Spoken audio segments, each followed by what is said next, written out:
যে গান শুনলে ভক্তদের আজও চোখের জলে বুক ভেসে যায়।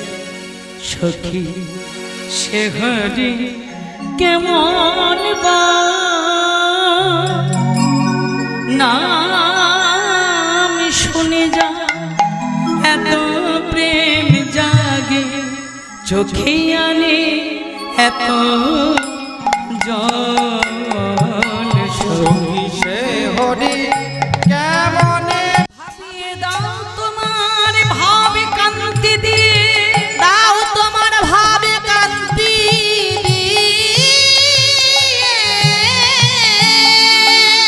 আমাকে তোমার করে নাও তোমার প্রেমে কান্তি দিয়ে, প্রেমে কান্তি দিয়ে তোমার ভাবে ভাবিত হয়ে তোমার প্রেমে প্রেমিত হয়ে প্রেমিত হয়ে রাধে গো কলিযুগের দাঁড়ে হরি বল হরি বল দাঁড়ে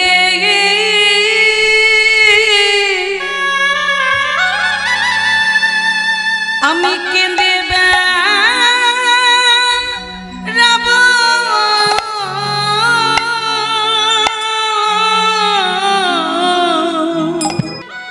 আজকে গৌরহরি কোন ভাবে বিভোর হয়েছে না জানি গোড়াচাঁদ। আজকে গোড়াচাঁদের ভাবটা কেমন হলো না সখীরে সখীরে বলে ডাকিতে লাগিল। ব্রজভাবে বিভোর হয়ে সখী সখী এই বলে চিৎকার করে প্রভু আমার ডাকছে। মহাপ্রভুর কোন ভাবে বিভাবিত হলেন, অন্তরেতে করেন প্রভু রসাস্বাদন, বহিরাঙ্গে করেন প্রভু হরির নাম সংকীর্তন। অন্তরে তার কৃষ্ণ ভাব, বাইরে তার গৌরাঙ্গ ভাব। অন্তরে কখনো তার রাধা ভাব, বাইরে তার গৌরাঙ্গ ভাব। তাহলে অন্তরেতে করেন প্রভু রসাস্বাদন। অন্তরের ভাবটা কেমন? চৈতন্য চরিতামৃত গ্রন্থ বললেন একদিন দাপর যুগে ভগবান কৃষ্ণচন্দ্র মনে মনে চিন্তা করলেন, সত্য ত্রেতা দাপর তিন যুগেই আমি ভগবান। এক যুগে হলাম নারায়ণ, এক যুগে আমি হলাম রামচন্দ্র, আর এক যুগে হলাম আমি কৃষ্ণচন্দ্র। তা আমার বড় ইচ্ছে আমি আগত কলিযুগে ভক্ত রূপে যেতে চাই। ভক্ত হতে গেলে চাই প্রেম এবং ভক্তি। আপনারা যে কীর্তন শুনতে এসেছেন, দাঁড়িয়ে কীর্তন করা যায়, পয়সা দিয়েও কীর্তন করানো যায়, বসে কীর্তন শোনা। হৃদয়ে প্রেম ভক্তি শ্রদ্ধা না থাকলে বসে কীর্তন শোনা যায় না। এটা আপনাদের সকলের পূর্ব জন্মের স্বীকৃতি, যার জন্য ভক্তির সঙ্গে ভক্তির মিলন হয় এবং আপনারা ধৈর্যের পরীক্ষা দিয়ে ঘন্টার পর ঘন্টা আপনারা গোবিন্দের গুণকীর্তন আস্বাদন করতে পারেন। তো ভগবান চিন্তা করলেন, আগত কলিযুগে আমি যদি ভক্ত রূপে যেতে চাই, ভক্ত হতে গেলে চাই প্রেম এবং ভক্তি। প্রেম ভক্তি কোথায় পাবো? তো বাবা আমাদের যে 4টি বেদ আর 18টি পুরাণ, ভগবান কৃষ্ণচন্দ্র 4 বেদ 18 পুরাণকে ডেকে বলল, 4 বেদ 18 পুরাণ তোমরা বলতে পারবে যে কার কাছকে গেলে আমি প্রেম ভক্তি পাবো? 4 বেদ 18 পুরাণ বললেন, প্রভু তোমার মুখাশ্রিত বাণী থেকে আমরা গঠিত, এর উত্তর আমাদের অজানা। ভগবান চিন্তায় পড়লেন। একজন দাঁড়িয়েছিলেন, ভগবান জিজ্ঞাসা করলেন তুমি কে? যিনি দাঁড়িয়েছিলেন তিনি বললেন, প্রভু আমি তো শ্রীমদ্ ভাগবত। ভগবান বললেন, ভাগবত তুমি কি বলতে পারবে যে কার কাছকে গেলে আমি প্রেম ভক্তি পাবো? ভাগবত বলল, প্রভু তোমার মুখাশ্রিত বাণী থেকে আমি সৃষ্টি, এর উত্তর আমার অজানা। ভগবান চিন্তায় পড়লেন। ভাগবত বললেন, প্রভু চিন্তার কিছু নেই, রাধারানীর সঙ্গ করে তার অষ্টসখী ললিতা, বিশাখা, চিত্রা, চম্পক, লতিকা, রঙ্গদেবী, সুদেবী, তুঙ্গ বিদ্যা, ইন্দুরেখা এরা বললেও বলতে পারে। ভগবান কৃষ্ণচন্দ্র সখীদের কাছে গিয়ে বলল, সখীগণ তোমরা কি বলতে পারবে যে কোথায় গেলে আমি প্রেম ভক্তি পাবো? ললিতা বলল, প্রভু তুমি আমাদের ধ্যান জ্ঞান, তুমি ছাড়া আমরা কিছু বুঝি না, এর উত্তর আমাদের অজানা। ভগবান চিন্তায় করলেন, ললিতা এর উত্তর কি আমি জানতে পারবো না? ললিতা বলল, প্রভু এর উত্তর একমাত্র রাধারানী দিলেও দিতে পারে। ভগবান কৃষ্ণচন্দ্র রাধারানীর কাছে গিয়ে বলল, রাধে, সত্য ত্রেতা দাপর তিন যুগে আমি ভগবান। আমার বড় ইচ্ছে, আমি আগত কলিযুগে ভক্ত রূপে যেতে চাই। ভক্ত হতে গেলে চাই প্রেম এবং ভক্তি। আমি ভগবান, আমার অভাব কিছু নেই। শুধু এইটুকুই বুঝতে পারলাম না যে কার কাছে গেলে আমি প্রেম ভক্তি পাব।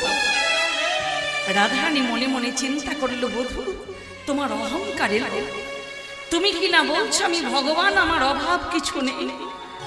রাধারানী একটু অভিমান দেখে বললেন, তুমি যখন ভগবান, কেন এসেছো এই আলাভোলা গোয়ালিনীর কাছে জানতে? তুমি যখন ভগবান, তুমি নিজের কাছে জেনে নাও। গোবিন্দ দেখলেন রাধারানীর মধ্যে চাপা রাগ ফুটে উঠল। চাপা রাগ কাদের মধ্যে থাকে বাবা? যারা প্রকৃত কৃষ্ণ ভক্ত। বৈষ্ণবদের রাগ থাকতে আছে, তাদের রাগটা কেমন? জলের মধ্যে দাগ টানলে সেই দাগ যত ক্ষণস্থায়ী, যতটুকু ক্ষণস্থায়ী হয়, এইভাবে জলের মধ্যে দাগ টানো, যতটুকু ক্ষণস্থায়ী বৈষ্ণবদের রাগটাও ক্ষণস্থায়ী। তাহলে বৈষ্ণবদের কিসের রাগ? কিসের রাগ জানেন? যারা প্রকৃত ভক্ত, আমাদের সংসারী মানুষের সঙ্গে তাদের তুলনা হয় না। তাহলে তাদের কিসের অভিমান, কিসের রাগ? না, তারা কৃষ্ণ ভজন করতে করতে তাদের মনটা এত উদ্গ্রীব হয়ে যায়, কৃষ্ণ ভজনের কথা বলার মতো তারা মানুষ খুঁজে পায় না। নিতাই গৌর হরি বল, হরি বল, হরি বল। মনের কথা যদি মনে চাপা থাকে, চাপা রাখতে উঠবে। ভগবান দেখলেন রাধারানীর মধ্যে চাপা রাগ ফুটে উঠল। রাই ছাড়া প্রেম ভক্তি আমাকে কেউ দিতে পারবে না।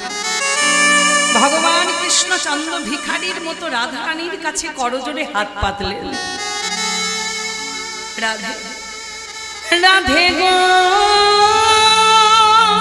রাধে,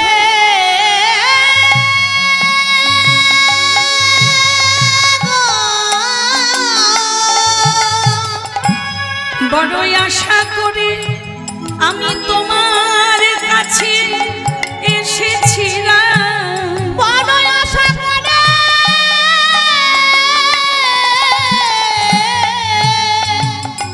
আমি তোমার কাছে এসেছিলাম। ভাবিয়ে দাও তোমার ভাবে কান্তি দিয়ে, দাও তোমার ভাবে কান্তি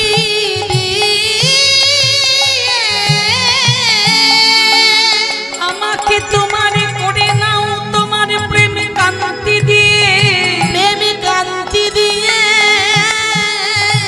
তোমার ভাবে ভাবিত হয়ে, তোমার প্রেমে প্রেমিত হয়ে, প্রেমিত হয়ে রাধে গো কলিযুগের দাঁড়ে, হরি বল, হরি বল। দাঁড়ে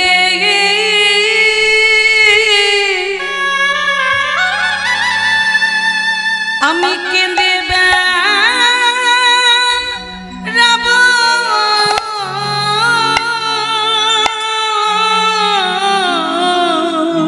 কলিযুগের দ্বারে দ্বারে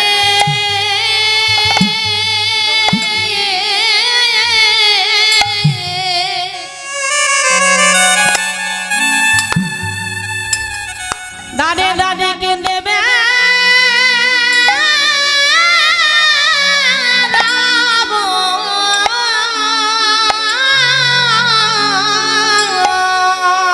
তোমার প্রেমের ডালি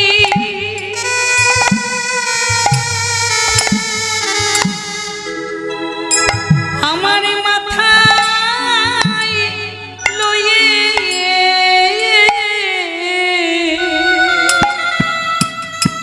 ওই দাঁড়ে দাঁড়ে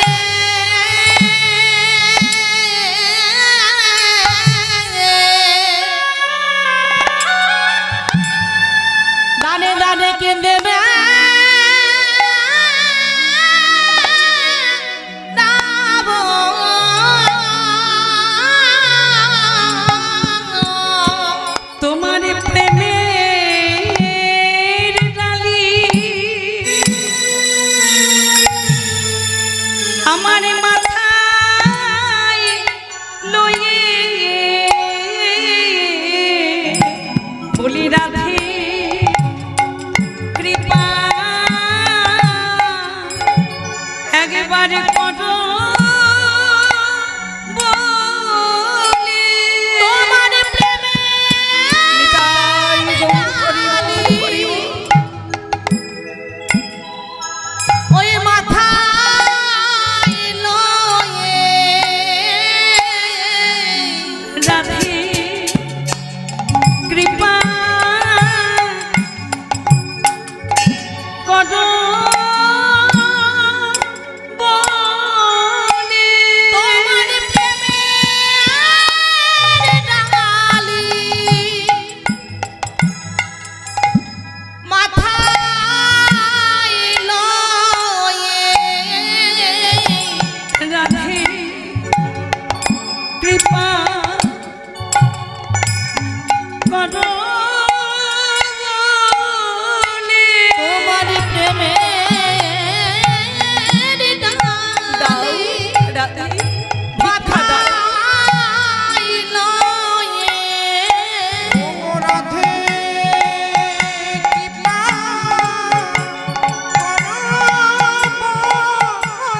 তোমার প্রেমের ডালি মাথায় লয়ে রাধে কৃপা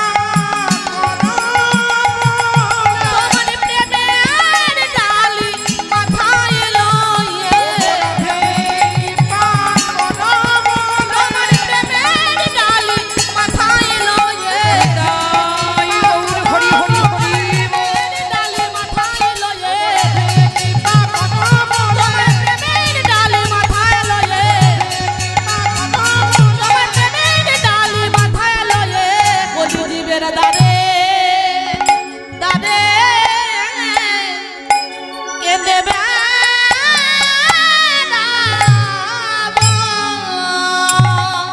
রাধে দাও প্রেম ভক্তি ভিক্ষা দাও। গোবিন্দ যখন আকুল প্রাণী কাঁদছেন, দূর থেকে ললিতা দেখতে পেল রাধারানীর শরীরের অর্ধেক অংশ কৃষ্ণের শরীরের সঙ্গে একটু একটু করে মিশে গেছে, অর্ধেকটা মিশতে বাকি আছে। ললিতা দূর থেকে চিৎকার করে বলছে, রাধে দাঁড়া রাই দাঁড়া, তুই কি করলি দেখ, তোর শরীরের অর্ধেক অংশ কৃষ্ণের শরীরের সঙ্গে মিশিয়ে দিলি, সম্পূর্ণ শরীরটা মিশে যেতে দিস না প্রেমময়ী। ললিতা রাধারানী বলছে, ললিতা তোরা তো জানিস যে আমি কৃষ্ণ সুখের সুখী, আমার পুরো শরীরটা যদি কৃষ্ণের শরীরের সঙ্গে মিশিয়ে দিতে পারতাম, আমার চাইতে খুশি আর কেউ হতো না, আমাকে তোরা বাধা দিলি। ললিতা বলল, রাধে ভুল বুঝিস না, তুই ভোরবেলায় একদিন স্বপ্ন দেখেছিস যে তোর কৃষ্ণ কলিযুগে গৌর হবে, এ কথা মিথ্যা হতে পারে না। তাহলে তোর কৃষ্ণ যেদিন কলিযুগে গৌর হবে, তোর মতো করে গৌর হরিকে দর্শন কে করবে, তোর মতো করে গৌর হরির সেবা পূজা কে করবে? প্রেমময়ী, সম্পূর্ণ শরীরটা মিশে যেতে দিস না। তাই রাধারানীর শরীরের অর্ধেক অংশ কৃষ্ণের শরীরের সঙ্গে মিশে গিয়ে হয়ে গেল কি না গোবিন্দের গো রাধারা, এই নিয়ে হলো কলিযুগের গোড়া। আর রাধারানীর শরীরের অর্ধেক অংশ যেটা মিশতে বাকি রইল, সেটা নবদ্বীপে পাঠিয়ে দিল গদাধর রূপে। গদারাধার মন্দির তো আপনারা সবাই, আপনাদের তো ঘরের মন্দির, তো আপনারা তো এ কথা সবাই জানেন। তো সেই ভগবান কৃষ্ণচন্দ্রকে দর্শন করলে রাধারানীর মধ্যে যে ভাবটা জাগত, মা কলিযুগে গৌর সুন্দরকে দর্শন করলে গদাধরের মধ্যে সেই ভাবটাই জাগে। তাই রাধা কৃষ্ণ মিলিত তনু, কলিযুগে গৌর সুন্দর, এটা অন্তরের কারণ। তাই পথে কি দেখলে যেতে আমার গৌরের অবতারে, পথে কি দেখলে যেতে আমার গৌর অবতারে, পথে কি দেখলে যেতে আমার গৌরের অবতারে, পথে কি দেখলে যেতে আমার গৌর অবতারে পথে কি দেখলে যেতে গৌর অবতারে যারে কুলে যায় না দেওয়া কুল দেয় সে যেচে সেজে যারে কুল যায় না দেওয়া কুল দেই সেজে সেজে যারে কুলে যায় না দেওয়া কুল দেয় সে যেচে সেজে যারে কুল দেয় না দেয়া কুল দেয় না যেতে সেধে পথে কি দেখলে যেতে আমার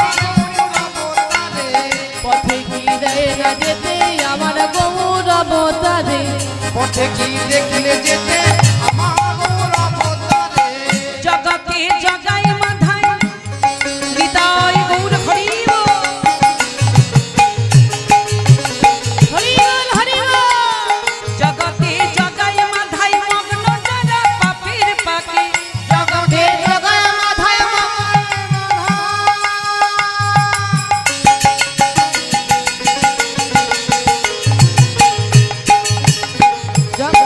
জগতে জগায় মাথায় মগ্ন যারা পাপের পাকে সকলের পাপ নিয়ে সে সোনার গৌরে অঙ্গে মাঠে হরিব নিয়েছে সোনার গৌরকে মাথে পথে কি দেখলে যেতে আমার গৌরে অবতারে পথে কি দেখলে যেতে আমার গৌর অবতারে পথে কি দেখলে যেতে আমার গৌর অবতারে দেখলে যেতে আমার গৌর অবতারে একবার বললে হরি নিতাই গৌর হরি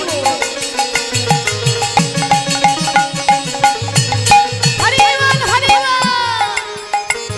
একবার বললে হরি যাই নিয়ে সে ভব পারে একবার বললে হরি যায়নি সে ভাব পারে কেঁদে কেঁদে কৃষ্ণ প্রেমের ভিক্ষা মাগে দাঁড়ে দাঁড়ে কেঁদে কেঁদে কৃষ্ণ প্রেমের ভিক্ষা মাগে দাঁড়ে দাঁড়ে পথে কি দেখলে যেতে আমার গৌরে অবতারে পথে কি দেখলে যেতে আমার গৌর অবতারে পথে কি দেখলে যেতে আমার গৌর অবতারে পথে কি দেখলে যেতে আমার গৌর অবতারে অন্তরেতে করেন প্রভু রসাস্বাদন এবার বহিরাঙ্গে করেন প্রভু হরির নাম সংকীর্তন যে হরিনাম সংকীর্তন আস্বাদন করতে এসেছেন এটা গোলকে গোপনে রাখা ছিল সত্য ত্রেতা দাপর 3 যুগে দেয়া হলো না কারণ সত্য যুগের মানুষ ধ্যান করে ভগবানকে লাভ করতেন ত্রেতায় যাগযজ্ঞের দ্বারা দাপরে সেবা পরিচর্যার দ্বারা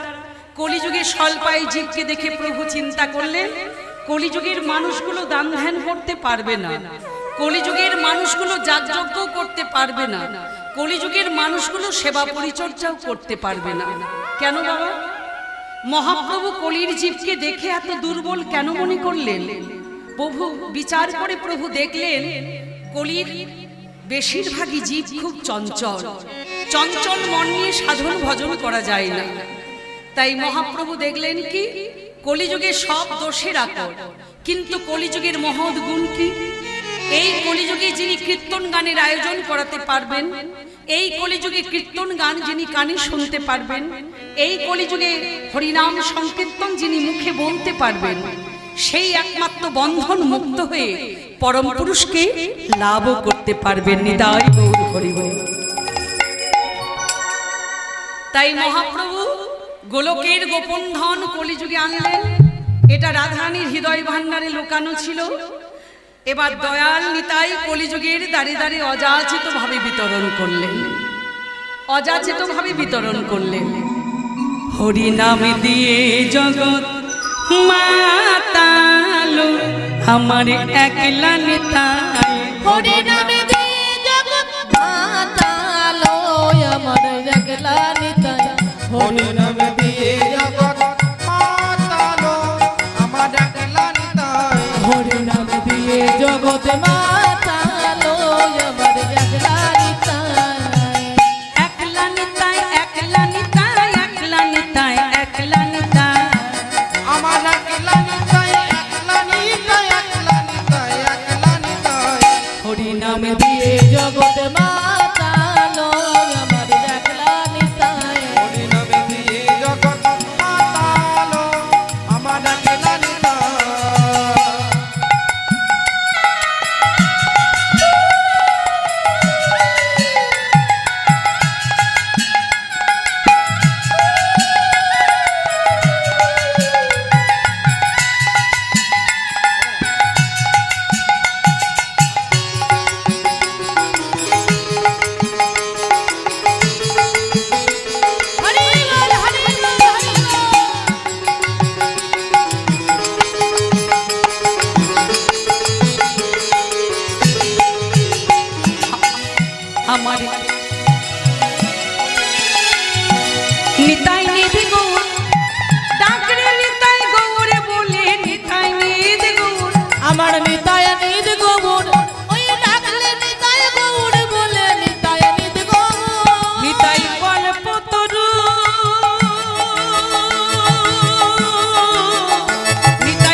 যথাযথভাবে কলিযুগে দাঁড়িয়ে দাঁড়িয়ে নাম প্রেম বিতরণ করলেন। ভক্তিমতী মায়েরা, এখানে একটা কথা বাবা, কলিযুগে তেলা মাথায় তেলমা সবাই দেয়, কিন্তু যার মাথাতে তেল নেই তার মাথাতে কজন তেল দেয়? কলিযুগে তেলা মাথায় তেল কারা দেয়? এই কলিযুগে এক কথায় যারা খুব ধান্দাবাজ তারা কিন্তু তেলা মাথায় তেল দেয়। এবার যার মাথায় তেল নেই তার মাথায় যে তেল দেয় তাকে এক কথায় বলা যায় দয়ালু। তাহলে মহাপ্রভু নিতাই চাঁদকে কি বলবেন? দয়ালু বললে তো বাবা কম বলা হয়ে যাবে, দয়ালের শিরোমণি নিতাই গৌর হরি বল। যেমন জগাই মাথায়, তারা তো মাতাল, যে রাস্তাতে বসে জগাই মাথায় মদ খেত সেই রাস্তা দিয়ে কোনো ভদ্রলোকেরা পেরিয়ে যেত না, আর যারা যেত তারা কিন্তু এইভাবে নাকে কাপড় চাপা দিয়ে যেত। জগাই মাথায় যখন মহাপ্রভু নিতাই চাঁদের কৃপা পেল, লোকে কি বলতো বাবা জগাই মাথায় মাতাল? বলতো না। মহাপ্রভু নিতাই চাঁদের কৃপায় জগাই মাথায় হয়ে গেল পূজনীয়। তাহলে প্রভুর নামের কত গুণ, কত মহিমা। শুধু কি তাই, এখানে যারা গান শুনতে এসেছেন কেউ কি বলতে পারবেন মা যে কার মনের মধ্যে রাগ নেই? কেউ বলতে পারবেন যে কার মনের মধ্যে অভিমান নেই?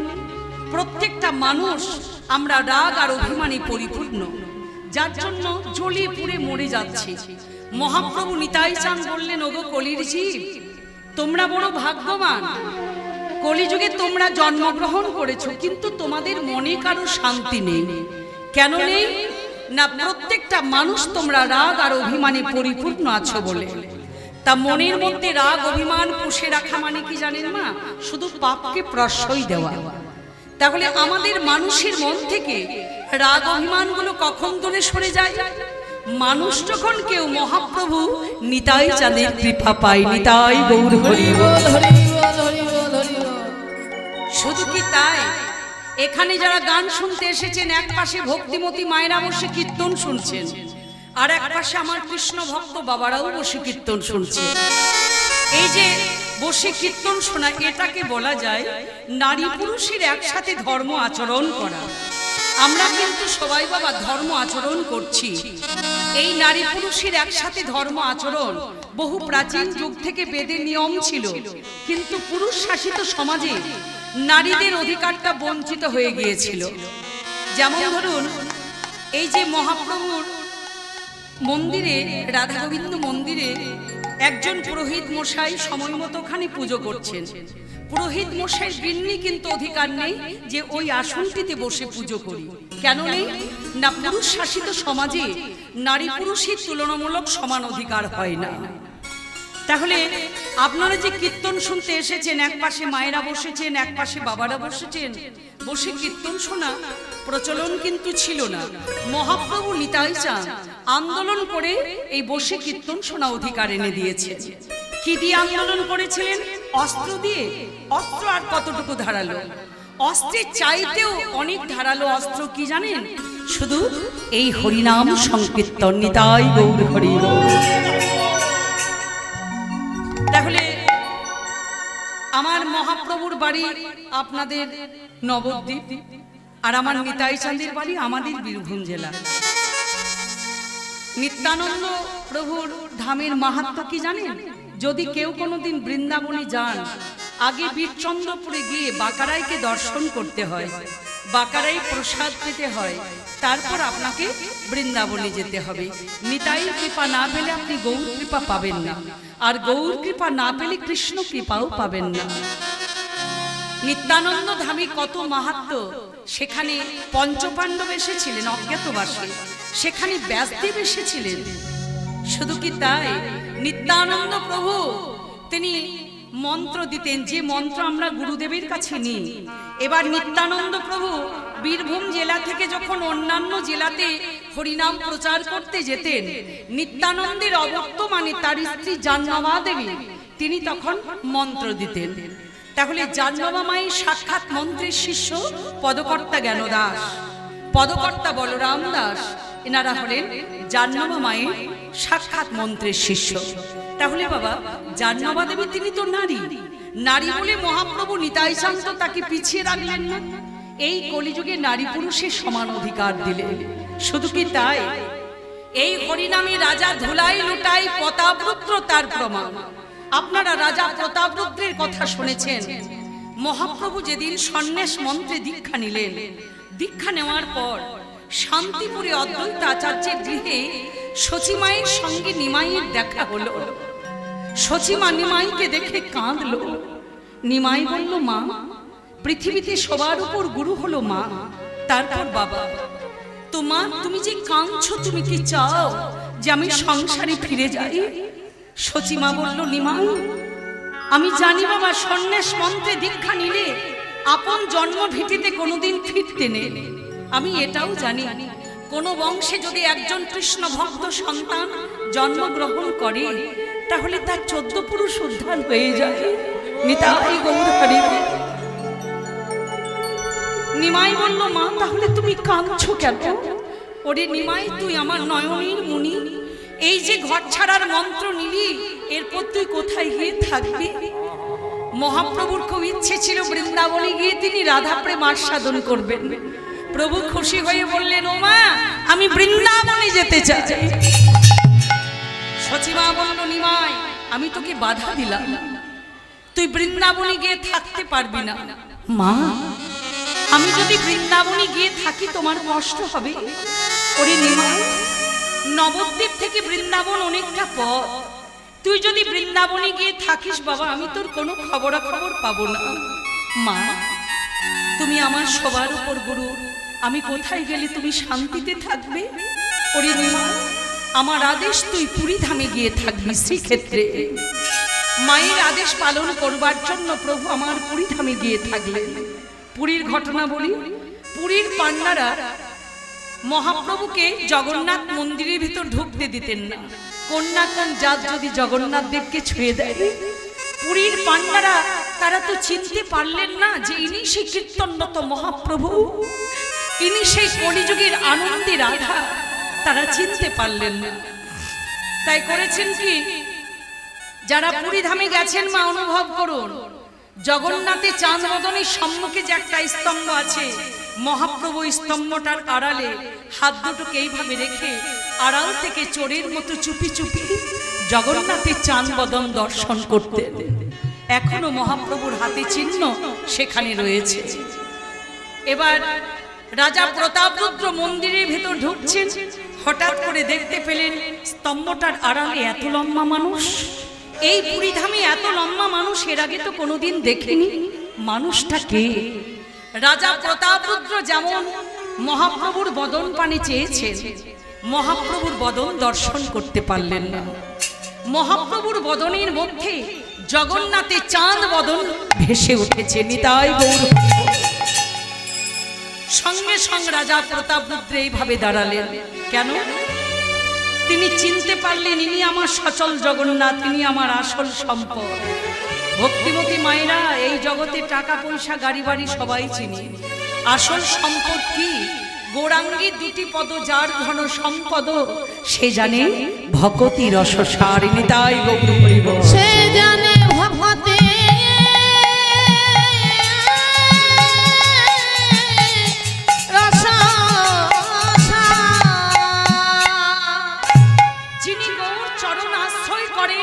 কৃষ্ণ চরণ আশ্রয় করেন, তার কাছে টাকা পয়সা গাড়ি বাড়ি তুচ্ছ হয়ে যায়। কৃষ্ণ প্রেমটা তার কাছে সর্বস্ব ধন। রাজা প্রতাপরুদ্র মহাপ্রভুকে দেখে চিনতে পারলেন, মহাপ্রভুকে মন্দিরে থাকতে দিলেন না, নিয়ে গেলেন কোথায়? পুরীতে যে আপনারা গম্ভীরার কথা জানেন, মহাপ্রভুকে সেখানে নিয়ে গিয়ে রাখলেন। গম্ভীরা ছিল 4.5 হাত জায়গা। মহাপ্রভু 3.5 জন ভক্তকে নিয়ে গম্ভীরার মধ্যে তিনি দিনরাত্রি কাটিয়ে দিতেন। 3.5 জন ভক্ত, স্বরূপ দামোদর গোস্বামী একজন, রায় রামানন্দ 2 জন, শিখি মাইতি 3 জন, আর তার বোন মাধবী দেবী 3.5 জন। নারী বলে অর্ধেক ধরা হয়েছে। আর গম্ভীরার মধ্যে প্রভু প্রত্যেক দিন 5খানা গ্রন্থ আস্বাদন করতেন। কার কার লেখা? কবি চণ্ডীদাসের লেখা, কবি বিদ্যাপতির লেখা, রায় রামানন্দের নাটক গীতি, বিল্লমঙ্গলের কর্ণামৃত, জয়দেবের গীত গোবিন্দ। মহাপ্রভুর খুব পছন্দ। তাহলে এই হরিনামে রাজা ধুলাই লুটাই, প্রতাপ রুদ্র তার প্রমাণ। শুধু কি তাই, এই হরিনাম এমনই মহৌষধি, এই কলিযুগে হিন্দু মুসলিম খ্রিস্টান সবাইকে মিলে মিশে একাকার করে দিতে চলেছে। আপনাদের কারো অজানা নেই মা, আমাদের এই বাংলার বুকে মুসলমানের ছেলে, নাম তার কাজী নজরুল ইসলাম। এই মুসলমানের ছেলেটা কত কত কৃষ্ণ ভক্তের গান তিনি লিখেছেন, যে গান শুনলে ভক্তদের আজও চোখের জলে বুক ভেসে যায়। সখী সে হরি কেমন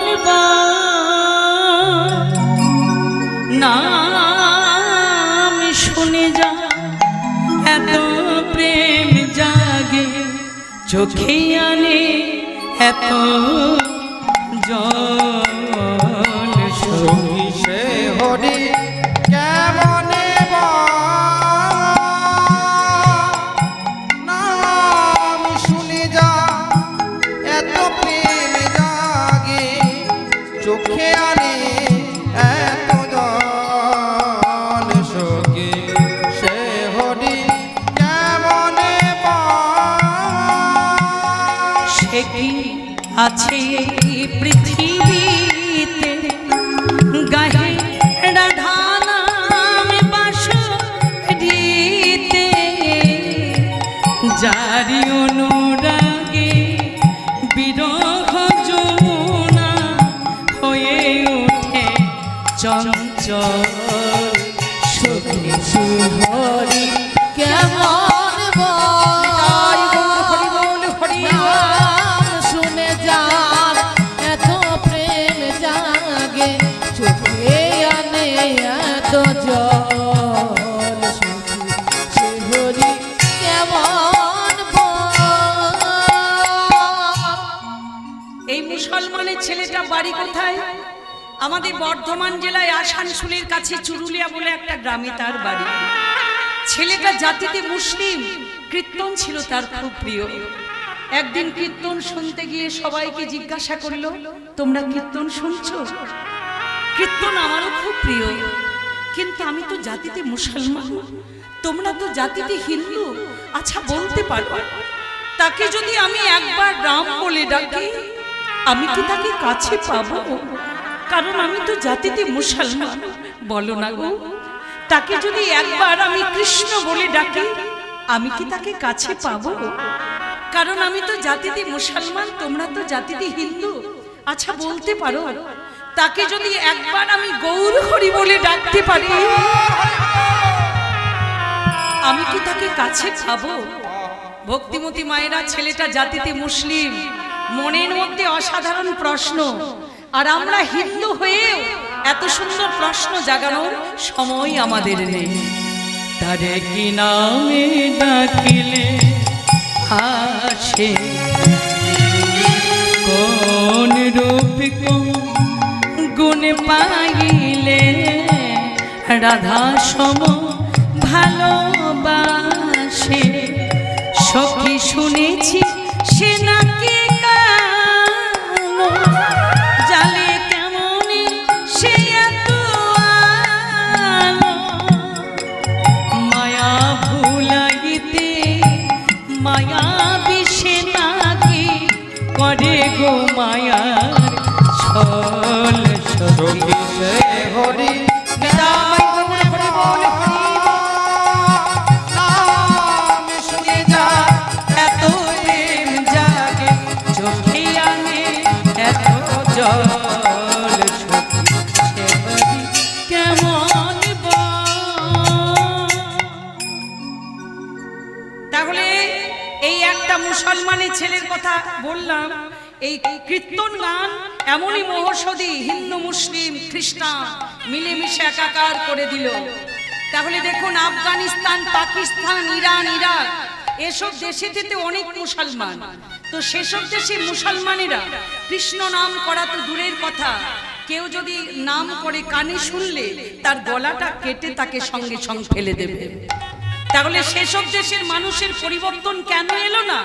বাংলার মানুষের মতো সেসব দেশের মানুষেরা চৈতন্য দেবের কৃপা পেল না বলে নিতাই গৌর হরি। তাহলে এটা হলো বহিরাঙ্গের কারণ। এবার অন্তরেতে করেন প্রভু রসাস্বাদন, বহিরাঙ্গে করেন প্রভু হরির নাম সংকীর্তন। যার জন্য প্রভুর ভাবের গতি সবসময় বোঝা যায় না, কখন যে কি তার ভাবের উদয়, কখনো অন্তরে ভাব, কখনো তার বাইরে ভাব। তাহলে আজ আমার গৌর হরির না জানি কোন ভাবের উদয়, তাহলে দেখি অন্তরের ভাব না বাইরের ভাব। তাই প্রভুর ভাবের উদয় আজি বলো না, বলে না তোরা আমি কি করি বল না তোরা আমি কি করি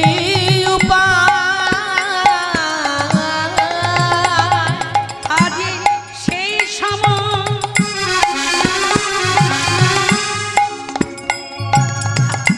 আমার গৌর হরি জিজ্ঞাসা করছে, মানে ব্রজভাবে বিভোর হয়েছে, সবাইকে ডেকে ডেকে বলছে কোন ভাবটা উদয় হলো। বৈষ্ণব পদাবলী তা বোঝা যাবে। মানুষের যদি কোনো রোগ হয়, বদন দেখলে বোঝা যায় এর কোন রোগ হয়েছে।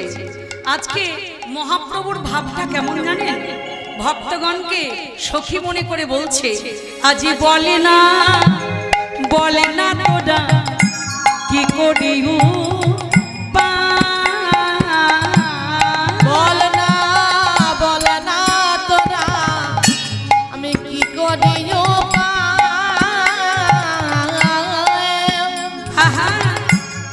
একা একা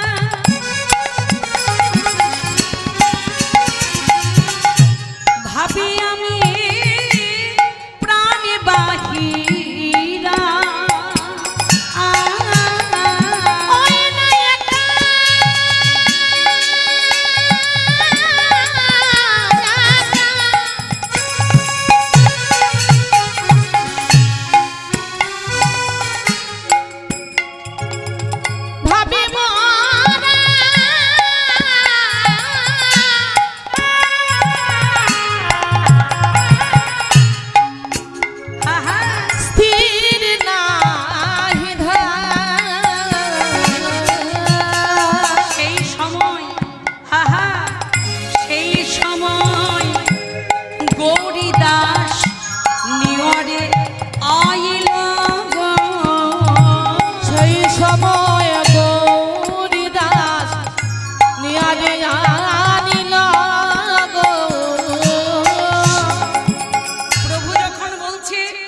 আমি এখন কি করব?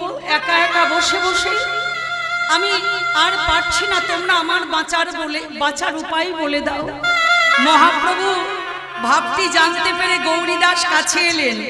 তাই মহাপ্রভুর ভাবটি দেখে গৌরীদাস ছুটে এসে কি করলো জানেন? গৌরীদাস ছুটে এসে সেই সময় গৌরীদাস প্রভুর কাছে ছুটিয়া আসিল। সেই সময় গৌরীদাস ছুটিয়া আসিল গো। আজ গৌরী চাঁদে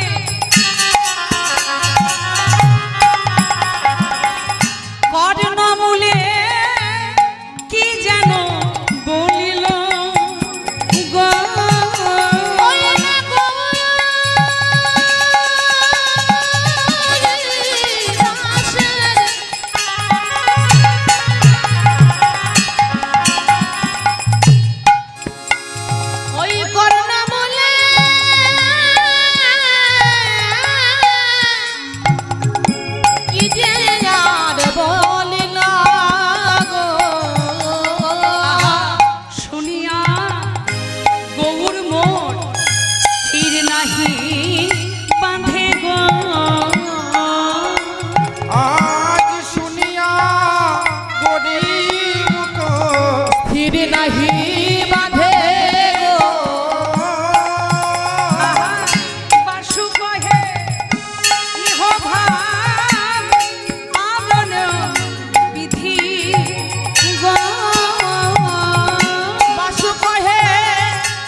পাতালে ও রাধে রাধে গো রাধে রাধে গাবো শ্যাম শ্যাম গাবো রাধে রাধে গো শ্যাম শ্যাম গো সবাই মিলে দুটি বাহু তুলবেন।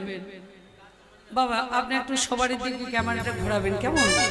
সবাই মিলে বলুন, দুটি বাহু তুলুন। কই দেখি, কই দেখি, দেখি। কেউ বাদ যাবেন না কিন্তু। বলবেন রাধা আর শ্যাম, কেমন? বেশ, আমি আগে বলছি, তারপর আপনারা বলুন। না আমার সঙ্গে বলবেন?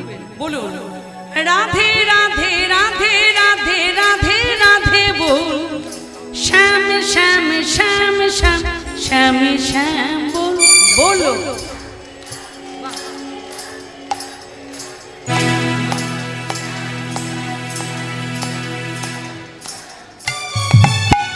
অসাধারণ। নবদ্বীপের মতো ধাম আর দ্বিতীয় কোথাও হয় না। আপনারা সেই নবদ্বীপের এই জায়গাতে যারা বাস করেন তারা কত বড় ভাগ্যবান ভাগ্যবতী। সত্যি নবদ্বীপে বাস করার মতো কত পূর্ণ সঞ্চয় আপনারা করেছেন।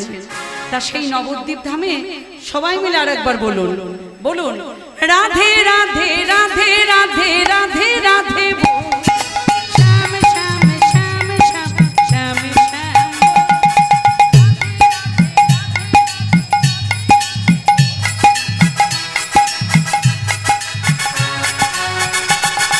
রাধে রাধে রাধে রাধে রাধে গো শ্যাম শ্যাম শ্যাম শ্যাম শ্যাম শ্যাম গো ওরে রাধে রাধে রাধে রাধে রাধে রাধে বল শ্যাম শ্যাম শ্যাম শ্যাম শ্যাম শ্যাম বল मेरा मन पंछी बोले, मेरा मन पंछी बोले मेरा मन पंछी बोले,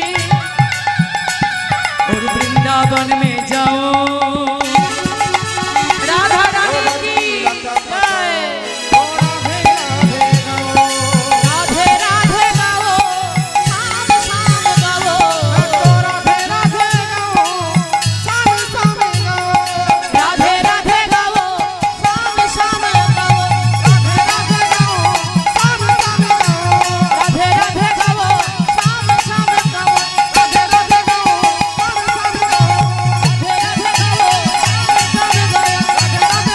শ্যাম শ্যাম গো राधे गाओ श्याम श्याम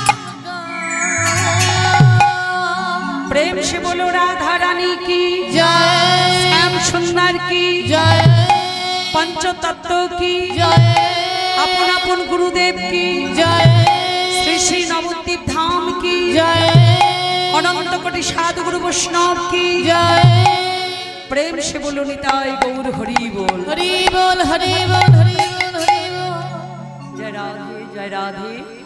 সবাই মিলে বলুন শ্রীকৃষ্ণ চৈতন্য মিশন কি। जय আমরা রাধা গোবিন্দের কাছে কৃপা প্রার্থনা করে আমরা মনরূপী হংসটাকে কৃষ্ণ লীলায় বিচরণ করলাম। আজকে আমরা সকাল থেকে পূর্বরাগ লীলারস আস্বাদন করছি। আপনারা সকালবেলায় শুনেছেন কালীয় দমন, তারপর শুনলেন নবরাগ পূর্বরাগ, তারপর শুনেছেন পূর্বরাগ শ্রীমতী রাধারানী। এখন আমরা আস্বাদন করব শ্রীমতী রাধারানী কি না পূর্বরাগে কোন দশা আস্বাদন করব না নাম শ্রবণ চিত্রপটে মিলন। নাম শ্রবণ আজকে শ্রীমতী রাধারানীর পূর্বরাগ দিয়ে সকাল থেকে শুরু করা হয়েছে। কেন বাবা, শ্রীকৃষ্ণের পূর্বরাগ দিয়ে কি গানটা শুরু করা যেত না? রাধারানীর পূর্বরাগ দিয়ে কেন শুরু করা হলো? একজন নায়িকা নায়ককে ভালোবাসতে মন যেতে পারে, কিন্তু নায়কের কি নায়িকাকে ভালোবাসতে মন যেতে পারে না? নিশ্চয়ই পারে। সেটা কোন ক্ষেত্রে? প্রকৃত ক্ষেত্রে। অপ্রাকৃত ক্ষেত্রে কিন্তু তা হয় না। পুরুষ আগে না প্রকৃতি আগে? বীজ আগে না বৃক্ষ আগে? বীজ না হলে যেমন বৃক্ষ হয় না, বৃক্ষ না হলে বীজও হয় না। তাহলে সৃষ্টি তত্ত্বে গোড়ায় আসুন ভক্তরূপিণী রাধারানী গোবিন্দ আমার ভগবান। তাহলে ভক্তের ভগবান সবসময় ভক্তকে বড় করেছেন। ভগবান সবসময় ভক্তকে বড় করেছেন, যার জন্য রাধারানীর পূর্বরাগ দিয়ে কিন্তু গানটা শুরু করা হয়েছে। রাধারানীর মতো ভক্ত এই জগতে কেউ নেই। ত্রিভুবনে কেউ নেই। আপনারা আর একটা কথা বলি, পূর্বরাগে যেমন রাধারানীকে গোবিন্দ আমার বড় করেছেন, ভক্তকে বড় করেছেন, আপনারা গীত গোবিন্দম লীলা অনেকেই আস্বাদন করেছেন, অনেকেই জানেন। সেখানেও কিন্তু প্রাণ গোবিন্দ কি করেছিলেন? রাধারানীকে মানে ভক্তকে তিনি সম্মান দিয়েছিলেন, ভক্তকেই বড় করেছিলেন। যখন জয়দেব গোস্বামী গীত গোবিন্দম লিখলেন, সারাগাড়ালা খান্নানাং মম শিরসীমান্নানা, এবার এই পর্যন্ত লেখা হলো। এই পদাবলীটা অনেক বড় পদাবলী। যদি দুর্জয়মান গান হয় তখন এই বদস্যী মিলন হয়। তো যাই হোক, আমি ঘটনা একটু বলছি। জয়দেব গোস্বামী তিনি করলেন কি, সারাগাড়ালা খান্নানাং মম শিরসীমান্নানাং এই পর্যন্ত লিখলেন গীত গোবিন্দ। মনে মনে চিন্তা করলেন, পদাবলী যদি সম্পন্ন করি দেহি পদ পল্লব মোদারং বলে, এই কথাটা কেমন হয়? এই কথাটার অর্থ কি জানেন না? ভক্তির চরণ ভগবানের মস্তকের উপর রেখে দেওয়া। জয়দেব চিন্তা করলেন, তা কি করে হয়? ভক্ত বলতে তো রাধারানী, কিন্তু সে তো একজন নারী, একজন নারীর চরণ ভগবানের মস্তকের উপর রাখাটা কি ঠিক হবে?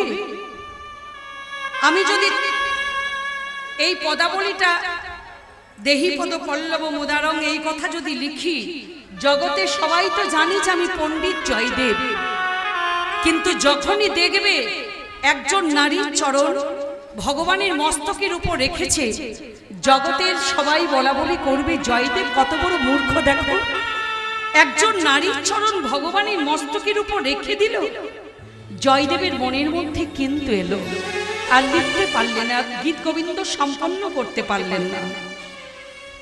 ভগবান কৃষ্ণচন্দ্র তিনি তো অন্তর্যামী, মনে মনে চিন্তা করলেন, জয়দেব তুমি যে গীত গোবিন্দম লিখছো এ তো আমার প্রাণীর কথা, তুমি আমার রাধারানীকে সামান্য নারীর সঙ্গে তুলনা করলে।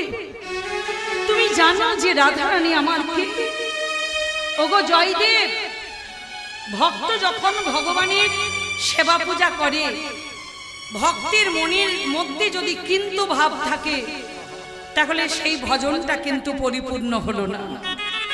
জয়দেব তুমি গীত গোবিন্দম লিখছো আমার রাধারানীকে, আমার প্রেমময়ীকে তুমি সামান্য নারী মনে করলে। জয়দেব এই পৃথিবীতে আমার কৃপা ছাড়া কেউ এক পাও নড়াচড়া করে না। সবাই বলে না যে আমি এই করলাম, আমি সেই করলাম। তুমি করার কে? আমি মানে কি জানো? আমি মানে তো অহংকার। তুমি কার, আমি কার, আপনারা কার? সবাই কিন্তু আমরা সবাই তার। পুতুল খেলা দেখেছেন? পুতুল খেলায় পুতুলগুলো কেমন করে নৃত্য করে? নাচনেওয়ালা পরিকল্পনা অনুসারে পুতুল খেলায় পুতুলগুলো নৃত্য করে। তো আমরা সেই আমার আমার আমার করে পুতুল খেলার মতো পুতুল খেলছি। যেদিন পুতুল খেলা হয়ে যাবে সেদিন কেউ আর থাকবো না। এই সোনার সংসার ছেড়ে চলে যাব, এই মায়া ছেড়ে সবাইকে চলে যেতে হবে। এটা তো আমাদের আপন ঘর নয়, যেখান থেকে এসেছি সেখানে সবাইকে যেতে হবে। তাহলে প্রত্যেকটা মানুষই কিন্তু আমরা জ্বালাই জ্বলে পুড়ে মরছি। যারা শুধু গুরুর চরণ আশ্রয় করে আছেন, রাধা গোবিন্দের চরণ আশ্রয় করে আছেন, আমার গৌর হরির চরণ আশ্রয় করে আছেন, একমাত্র তারাই পৃথিবীতে একটা শান্তিতে আছে, তাছাড়া শান্তি নেই। সংসার মানে তো জ্বালা। এবার জয়দেব করলেন কি, আর কিন্তু লিখতে পাচ্ছেন না। এবার গোবিন্দ বলল, জয়দেব আমি নিজে বীরভূম জেলায় যাব, আমি বিশ্ববাসীর মানুষের কাছে আমি প্রমাণ করব, ভক্তের মতো ভক্ত যদি হও, ভক্তের মতো ভক্ত যদি হয়ে থাকো, তোমাদের চরণ আমি সব সময় আমার মস্তকের উপর রাখবো। নিতাই গৌর হরি বল। এবার জয়দেব লিখতে পারলেন না। জয়দেব বসে বসে কাঁদছে। পদ্মা গিয়ে বলছে, গোসাই ও গোসাই, আপনি বসে বসে কাঁদছেন, কখন গঙ্গা স্নানে যাবেন, কখন মাধবের ভোগ দেবেন, কখনই বা প্রসাদ পাবেন? জয়দেব বলল, পদ্মা আজ থেকে আমি আর গঙ্গা স্নানে যাব না, গঙ্গা স্নানে যাব